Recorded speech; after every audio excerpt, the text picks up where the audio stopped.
ស្មោះត្រង់ដើម្បីថ្នាក់ដឹកនាំនិងជាតិ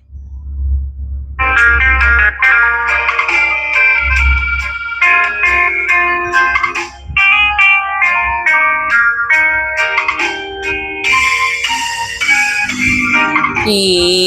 វិតខ្ញុំកើតលើផែនដីតាំងចិត្តប្រពេស្មងបំរើជាតិលះបង់កម្លាំងកាយស្មារតីដើម្បីជាតិប្រជាបានសុខសាន្តបែងដងស្មោះមិនព្រួលប្រែបំរើជាតិប្រជាដោយស្មោះត្រង់ណាថ្លៃនៃ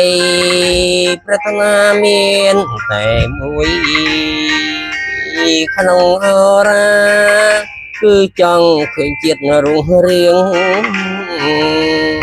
តែចិត្តមនុស្សលោកពីបាំងស្មាន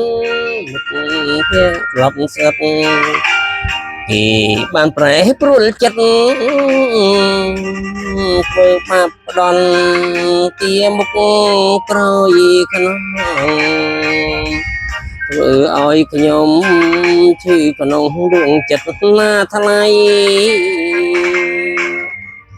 គេមើលរំលងក្តីល្អខ្ញុំគេបំផ្លាញទំនុកចិត្តសពសារពើតែអំពើអាក្រក់របស់គេមិនអាចបំផ្លាញស្មារតីខ្ញុំបានអូបេះដូងដែលខំពុះពីទោះបីមិនក្បត់ចិត្តខ្ញុំនៅតែស្មោះត្រង់លះបង់ដើម្បីជាតិណាបងប្អូន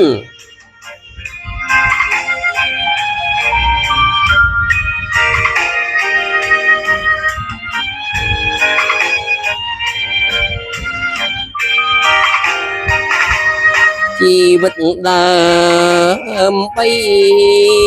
ជាតិបែងដួងបំរើប្រជាទោះបីមិត្តធ្វើបាបស្ទើរខ្សែក៏ខ្ញុំនៅឈរជើងធ្វើអំពើល្អលៀងបងកាគឺចាប់តល់ខ្លួនដើម្បីស្នាមញញឹមដល់ប្រជាគ្រប់ប្រានជិតទឹកភ្នែកចូលរងទៅមុខមិនចងគុំនំមិត្តអាក្រក់ឡើយភារកិច្ចជាតិធំស្មោះត្រង់កាន់ចរិតថ្លៃថ្នូរមិនធ្លាក់ចុះទេណាបងប្អូន